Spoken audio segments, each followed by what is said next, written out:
Retomando o meu recente vídeo sobre gênero, que você pode ver depois caso não tenha visto, nele eu me concentrei em apontar que o conceito originário de gênero ele permite várias formas de classificações. Você pode arbitrariamente decidir classificar qualquer coisa. Posso classificar agora viagens turísticas, posso classificar festas, posso classificar novos gêneros de filmes, de videogames, do modo como eu quiser, criando vários gêneros à vontade.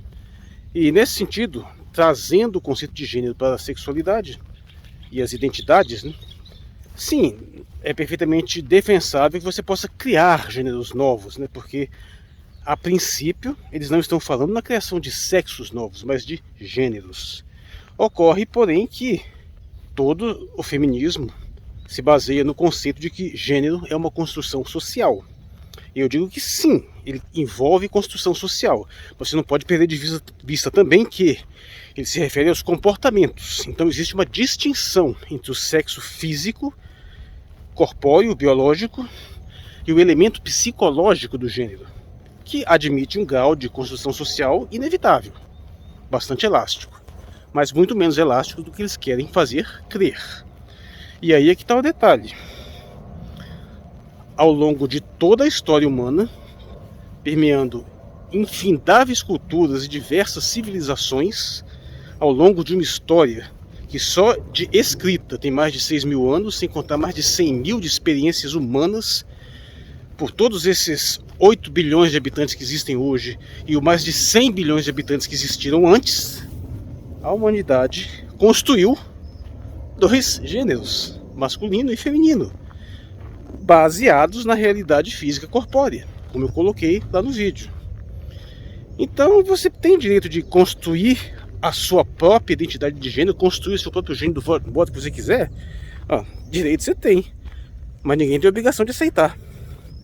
Eu sou o Marcos Valério XR, no dia 12 de janeiro de 2022, e o ponto é que, sim, existem construções sociais, existe uma realidade material física e as construções que a cultura humana faz em cima dessas realidades. E a construção do gênero é um caso onde você se baseia em realidades físicas e também em realidades psicológicas, pois afinal, não só na espécie humana, os comportamentos do sexo são diferenciados, não é apenas o aparato físico. A estrutura psicológica também muda, apesar de que, claro, a flexibilidade da estrutura psicológica é bem maior do que a física, evidente. Se a estrutura física admite o sexo masculino e o feminino, embora também admite um certo grau de intersexualidade, afinal existe o fenômeno do hermafroditismo, e em outras espécies também admite um gênero neutro, essas são no máximo as 4 combinações lógicas possíveis: masculino, feminino, misto e neutro. Até no meu vídeo sobre linguagem neutra, né, eu admito que em termos gramaticais é possível pensar em 5 flexões de gêneros, porque você tem o masculino, o feminino, o neutro, o misto e o indeterminado. Mas é o máximo que você vai conseguir de flexibilização, e mesmo assim baseado em 2 sexos, em 2 gêneros. São com esses 2 gêneros fundamentais que toda civilização humana, toda experiência cultural humana se desenvolveu. Algumas culturas, sim, previram a possibilidade de alguns fenômenos de gênero mais raros, que são o caso de transexualidade. Existem algumas tradições que admitem que quando nasce uma alma masculina num corpo feminino ou vice-versa, você possa falar em um outro tipo de condição de gênero, reconhecendo a existência da transexualidade, mas ainda assim é simplesmente uma alteração, uma anomalia onde, ao invés do gênero masculino estar associado ao sexo masculino, há uma troca. Feminino, masculino, masculino, feminino, dependendo do caso. Ainda assim, você está se baseando em 2 gêneros que estão trocando de papel. Portanto, essas são as possibilidades lógicas. Masculino e feminino, uma mistura entre os 2, ou talvez nenhum. Em que sentido você pode dizer que existem inúmeros gêneros aí? Não pode. Você pode admitir vários infinitos graus de mistura, desde o 100% masculino até o meio a meio, ou do outro lado 100% feminino, ou predominantemente masculino, 90% feminino, ou meio a meio, tá? Assim, tem vários graus intermediários. É muito difícil falar em não gênero na espécie humana. Mas fora isso, você ainda assim vai estar reagindo a dois polos. E detalhe, ainda que você entenda como essa questão de uma construção social, trata-se de uma construção social sacramentada pela totalidade das culturas, mesmo as culturas pequenas e menores, e das grandes civilizações. E repito, porque nunca é demais repetir, é assim que a totalidade da humanidade vive, com umas pequenas exceções pontuais aqui ali de indivíduos que podem ter uma percepção diferenciada. Então sim, ainda que você veja como uma construção social, é a construção cultural na qual a humanidade desenvolveu toda a sua aventura na Terra. E aí me chega um Zezinho, inventa um gênero novo e acha que a humanidade inteira, com todo o seu peso de tradições e seus bilhões de habitantes, tem que aceitar o gênerozinho que ele inventou, acabou de inventar. É preciso um teste extremo de resiliência cultural para que você consiga estabelecer uma nova construção social. Uma construção social não pode ser uma coisa individual, mas isso é óbvio, isso é axiomático. Uma construção social é necessariamente coletiva. Se o próprio feminismo diz que o gênero é uma construção social, como é que você pode chegar e dizer que você pode inventar um gênero qualquer a qualquer momento, se não há uma sociedade substanciando essa construção? Se não há uma cultura que legitime essa construção? Um indivíduo sozinho não pode fazer isso. Uma comunidade muito pequena não pode fazer isso. Essa construção tem que ser, de um modo ou de outro, aceita. E não é por um pequeno nicho, não. É por uma parcela significativa, na verdade, a grande maioria da humanidade. É assim que masculino e feminino são. Mas o tema deste vídeo vai mais numa outra direção. É a rivalidade entre um determinismo cultural e um suposto determinismo biológico, onde se tropeça frequentemente naquela entidade chamada falácia naturalista. Muita gente boa pensa no sentido da ideia de que uma coisa pode ser legitimada de acordo com a sua ocorrência, com a sua regularidade. Isso é um fenômeno que acontece desde sempre, as pessoas confundirem uma dimensão de uma realidade manifesta com a dimensão de uma coisa justificável, legitimável. O primeiro a apontar de uma forma extremamente explícita esse problema foi David Hume, onde ele coloca que observou em praticamente todos os sistemas morais, né, as filosofias de ética, que costumava haver uma certa passagem inadvertida do é para o deve ser. A famosa confusão entre o descritivo e o prescritivo ou normativo. E o ponto é que uma situação muito curiosa é que todo mundo, quando você aponta para ele o problema da falácia naturalista, todo mundo entende, todo mundo reconhece que o fato de que uma coisa ser de tal forma não quer dizer que ela está certa, né? Caso contrário, estariam legitimados todos os crimes, todos os horrores que são regulares na natureza e na história humana. No entanto, ainda assim, a grande maioria das pessoas continua reiteradamente caindo e insistindo, de forma em geral inconsciente, na falácia naturalista. Em parte, devo dizer também, abrindo aqui um tema muito mais complexo que eu não vou me aprofundar, mas que existem alguns momentos, alguns pontos específicos onde essa falácia naturalista pode ser defensável, mas no geral não é. Acontece que a totalidade do pensamento feminista é vítima da falácia naturalista, porque ela simplesmente acredita numa natureza originalmente boa e que é corrompida pela cultura. De uma certa forma tem aquela dimensão russoniana. Então quando você fala em construção social, originalmente tem uma deslegitimação dessa construção porque ela não é natural. E de uma certa forma, o que está implícito, às vezes explícito, no pensamento feminista, é que nós deveríamos voltar a uma naturalidade além dessa construção que é historicamente recente, entre aspas, imposta pelo temido patriarcado. Em suma, feministas acreditam, e realmente acreditam, que os papéis de gênero sendo construídos socialmente, eles não fazem parte legítima da natureza humana. E nós poderíamos eliminá-los e voltar a um estágio primitivo, mais puro, mais justo, mais feliz, onde você observa claramente, em alguns textos feministas, até com evidências, supostas evidências arqueológicas. E assim o que ele está colocando é que o natural é o bom. É o natural que nós deveríamos nos aproximar e rejeitar a temida construção social, pois afinal essa divisão de gêneros, esses papéis de gênero colocados dessa forma reprovável, foram instituídos pelo patriarcado.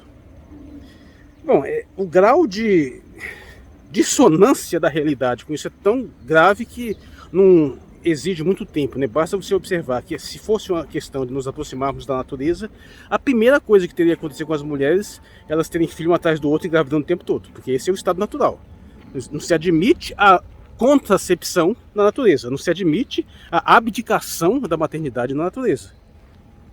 Mas, voltando à questão crucial, o ponto é que, sim, as construções sociais existem. Só que essas construções sociais são parte da história humana e são dos elementos que fizeram com que a humanidade superasse a natureza e se tornasse o que ela é hoje. E como eu aponto, por exemplo, no meu vídeo sobre aquela questão do assassino serial, onde eu comento também o afastamento da natureza, as mulheres estão muito mais afastadas da natureza do que os homens. Um homem genérico, qualquer que você pegue, ainda está mais próximo de um homem primitivo do que a maioria das mulheres, que frequentemente tem dispositivos anticoncepcionais, às vezes tem um dispositivo intrauterino, às vezes tem um implanon, às vezes toma pílula, tem uma série de apetrechos impensáveis para as mulheres primitivas, como maquiagens, como adereços, que os homens têm em grau muito menor. E o fato de que o homem está muito mais imbuído de adentrar ambientes naturais. Quando você vê aquele caso assim das pessoas que vivem isoladas no meio do mato, é do homem. A ideia da bruxa da floresta é basicamente mitológica. Deve ter alguns exemplos históricos, mas exatamente por ser raríssimo é que chama tanta atenção. É que é tão emblemático. Mas, em termos de integração com a natureza, apesar da estrutura simbólica, a estrutura metafísica, que você associa o feminino ao natural, apesar disso, são os homens que estão mais próximos da natureza em geral. Daí você vê o grau de alienação de quem acredita que exista qualquer tipo de compatibilidade, especialmente das mulheres contemporâneas, com a natureza. Não, o afastamento delas é muito maior. Elas são as maiores consumidoras de recursos, inclusive. O impacto ambiental do modo de vida feminino na natureza é maior que o masculino. Esse que é o ponto que muita gente perde de vista, às vezes pelo simples fato de que são os homens que normalmente estão à frente desses ambientes naturais. E esse afastamento, da qual a maioria das mulheres está perfeitamente confortável hoje, qual mulher está interessada em entrar no meio do mato sem nenhum recurso? A maioria dos homens também não, mas é mais fácil encontrar homens dispostos a isso do que mulheres. A mulher está interessada em voltar ao estado natural em termos reprodutivos. Bom, e se é assim, essa construção social, ela é mais de agrado das mulheres, haja visto o patriarcado. O que é o patriarcado? Merece um vídeo específico sobre isso, mas resumidamente, o patriarcado não é, nem poderia ser, como costumam dizer, a opressão da mulher. Isso não faz nem sentido. Algumas feministas até utilizam o termo androcracia para se referir ao fato dos homens estarem nas posições de poder. Mas o patriarcado não é isso. O patriarcado tem a ver com com paternidade. Ele não está falando que os homens estão em posições de poder. Se ele disser alguma coisa parecida, ele fala a respeito dos pais. O patriarcado só pode ser, e não tem como ser outra forma, do que a função social da paternidade. E aí sim, se você tem uma sociedade androcrática, patriarcal, significa que você vai haver um papel especial para os pais. E o que é o pai? É um homem que assume a responsabilidade reprodutiva. Ele assume os filhos que ele tem com aquela mulher e sustenta aquela mulher.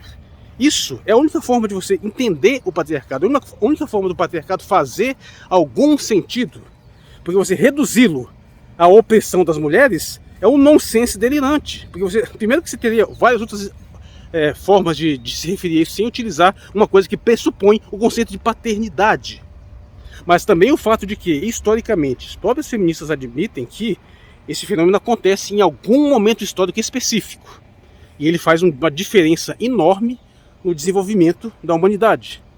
As sociedades mais desenvolvidas, as grandes culturas, as grandes civilizações são todas patriarcais, não há exceções. Aí tenta-se pensar nessa alternativa do matriarcado. Mas o que é o matriarcado? É até bem complicado você falar nesse ponto, porque normalmente se pensa o patriarcado como um sistema de comando mesmo, é o arquê, né? É o domínio do pai. Mas qual seria o domínio da mãe? Bom, é um pouco complicado falar sobre isso, que você pode entender o matriarcado apenas como um não patriarcado. Você poderia pensar de fato numa sociedade onde as mães têm um poderio social de um mando maior. Mas uma coisa é certa, eu posso te apontar claramente o não patriarcado. Se você acha que o patriarcado está em toda parte, está ao seu redor, eu posso te dizer onde está o não patriarcado. O não patriarcado está no gueto, está nas favelas, naqueles locais extremamente pobres, onde as meninas mal chegaram na puberdade, já estão tudo grávidas e nenhuma sabe quem é o pai. Onde você vai aqueles assentamentos de pessoas muito pobres e todas as moças em idade reprodutiva estão grávidas ou com criança pequena no colo. Aí não tem patriarcado. Porque não há a responsabilidade parental, paternal. Não há aquele pacto social onde o homem assume a responsabilidade pela sua descendência e pela mulher com a qual ele tem esta descendência. Isso é o não patriarcado. É isso que as mulheres querem? Obviamente que não, senão não corria atrás do pai para pegar pensão, pelo menos, senão não estava correndo atrás de casamento. Não existe falsificação maior, não existe delírio alucinógeno maior do que esse de achar que o patriarcado é uma coisa que contra as mulheres. É o contrário, o patriarcado ele é favorável às mulheres, ele é mais em detrimento dos homens, porque ele obriga os homens a fazer uma coisa que no geral não está totalmente alinhado com a sua natureza. Até hoje está cheio de cara aí fugindo da responsabilidade parental, que a justiça tem que ir atrás. E se pegar, o cara vai ser responsabilizado. O Estado está aí para isso. E não só atualmente, mas desde sempre. Essa estrutura cultural, que é o patriarcado, determina que o homem tem sim que assumir essa responsabilidade. Se você quer eliminar o patriarcado, elimine a paternidade. Elimine esse contrato social. Tenha seus filhos com qualquer um aí, que nem queira saber quem é o pai. Isso eliminaria o patriarcado na base. As mulheres não querem isso. Elas podem tentar demolir a autoridade do marido, podem facilitar divórcio, uma série de equivalências, mas eles ainda querem que os pais se responsabilizem e assumam os seus filhos. Enquanto isso existir, o patriarcado continua existindo. Pode até estar baqueado, pode estar alterado, prejudicado, mas a base estrutural fundamental do patriarcado é a paternidade. Não tem como ser diferente. Enquanto a paternidade for assumida, temos patriarcado. E afinal de contas, o que isso significa? O que essa construção social patriarcal significa? Uma vez que, sim, a paternidade não é uma coisa natural na espécie humana. Não tão simples. Existe, claro, o impulso masculino pelo cuidado, também gostar de crianças, mas como a gente vê claramente em várias sociedades mais primitivas, algumas tribos indígenas, não existe essa instituição devidamente estabelecida. É uma coisa assim mais coletiva. É aquilo que eu chamo de paternidade difusa, né? Os homens ali até sabem que eles são os pais daquelas crianças, mas não sabem qual que é qual. É diferente da paternidade especificada que caracteriza o patriarcado. Eu tenho um texto sobre isso, que eu deixo linkado aqui. Mas o fato é que nestas sociedades todas estão aquém desse desenvolvimento material que é abraçado pela maior parte da humanidade, especialmente pelas mulheres. Aqueles fenômenos sociais que são frequentemente chamados de matriarcado por aí por acolá, como por exemplo os Mozu na China, ou algumas tribos africanas, ou até alguns fenômenos mais isolados no Brasil. Sim, esses fenômenos existem, apesar de que eu não sei se eles merecem o nome de matriarcado, mas eles são fenômenos pontuais, bastante excepcionais, e todos eles estão de uma certa forma inseridos num ambiente de predominância patriarcal. Então eles podem, como eles estão inseridos numa num patriarcado maior em volta deles, ter um contato com essa civilização maior e ser capaz de sobreviver. Os Mosul na China são o melhor exemplo porque talvez seja a cultura supostamente matriarcal mais desenvolvida, mas ela está cercada pela civilização chinesa. Então admite um certo grau. E mesmo assim, nesses Mosul, os pais não se responsabilizam pelos filhos. É até questionável se isso não seria melhor para os homens. Até você observando, você vê que tem muitas vantagens para os homens, porque eles não têm que assumir essas responsabilidades. Na verdade, eles não precisam nem trabalhar. Claro que eles ficam às mercê de uma certa autoridade feminina que pode colocar isso para fora de casa a hora que quer. Mas já não é assim também aqui na nossa civilização, com o cara trabalhando, se matando, trabalhar, pagando imposto, assumindo responsabilidade, não é posto para fora de casa também a qualquer momento? Então, nessa sociedade aparentemente matriarcal aí, o camarada está nessa mesma situação, mas ao mesmo tempo não ter que pagar imposto, não ter que se responsabilizar, é mais vantagem para os homens, meu Deus do céu. Muitos homens apoiariam esse novo modo de ser. Mas aqueles mais interessados, mais preocupados com a civilização em si e que têm um impulso paternal maior, esses necessariamente vão defender o modelo patriarcal. E são esses que fazem a civilização. Todas as civilizações são patriarcais. O patriarcado é sim uma construção social. Porque a maternidade é um fato biológico dado. A paternidade nem tanto, ela é mais confusa, ela é mais difusa. Mas é uma construção social sim. E o fato de ser uma construção social, ao contrário do que a falácia naturalista prega, não quer dizer que é ruim, meu Deus, apesar de que muita gente pensa assim. O ponto é que o patriarcado que constrói os gêneros, o masculino e o feminino, não exatamente apenas que constrói, mas pelo menos solidifica os papéis de gênero. Ao fazer isso, ele promove um desenvolvimento maior para uma divisão especializada de trabalho, que aumenta o grau de proteção existencial feminino, com o advento do patriarcado que diminui a mortalidade feminina e diminui a mortalidade infantil pelo cuidado especializado que alguns homens vão dedicar à sua própria prole, e é isso que faz a sociedade se desenvolver até chegar a esse estágio civilizacional extremamente avançado que nós temos hoje e com um grau de luxo tal que pode brincar de contra os seus próprios fundamentos, apesar de que no fundo não os renega.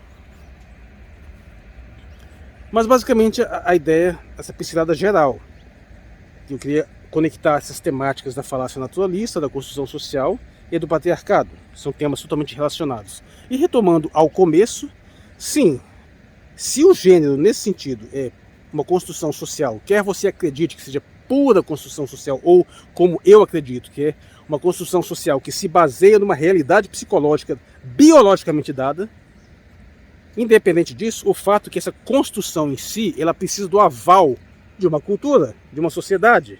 Ela precisa de um aval amplo, de toda uma experiência sociocultural histórica. Você não pode chegar a qualquer momento e inventar o gênero que você quiser e simplesmente impor isso em cima dos outros. Porque construção social não pode ser individual. Você pode criar sua modinha, você pode... Ou talvez você pode tentar adaptar alguns fenômenos que já existem, já que tem um certo grau de plausibilidade, e tentar reforçá-los. Isso sim. Mas inventar dezenas de gêneros? Novos gêneros? Não, meu filho. Pelo amor de Deus, isso não faz o menor sentido. Isso é nonsense puro. Nonsense que não impede que esteja sendo imposto arbitrariamente a muitas pessoas aí pelo poder econômico. Nonsense que não impede que algumas pessoas estejam, de uma certa forma, dedicando suas vidas e arriscando a sua saúde mental, como está acontecendo, destruindo sua saúde mental, para sustentar esse tipo de insanidade. Para fechar com um exemplo dramático, trágico, verdadeiramente trágico, pegue a National Geographic. National Geographic foi de uma fundação que foi criada nos Estados Unidos ainda no século XIX, né? De geografia, de você fazer estudos geográficos do mundo inteiro, e gerou aquela famosa revista National Geographic, maravilhosa, publicações fantásticas, um século de tradição, fazendo exame, documentação das mais variadas culturas do mundo, onde tudo que você vê corresponde àquela universalidade do fenômeno da divisão de gênero, do masculino e do feminino em todas as culturas. E durante mais de um século, essa publicação em uma fundação que não tinha fins lucrativos e que não era subsidiada por grandes conglomerados econômicos com finalidade de lucro, ela teve esse nível de qualidade altíssimo, ela marcou a história humana.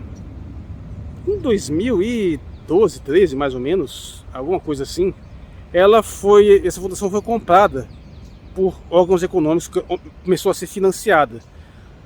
Inclusive, atualmente parece que até a Disney financia ela, a Warner e outras. E a partir do momento que ela passou a ser controlada pela elite financeira, no ano seguinte começou a falar nos novos gêneros. Aí você vê o grau de corrupção da realidade. Eu também tenho um texto sobre isso, breve, vou linká-lo aqui, mas já falei demais. Eu sou o Marcos Valério XR, no dia 12 de janeiro de 2022. Obrigado por sua atenção.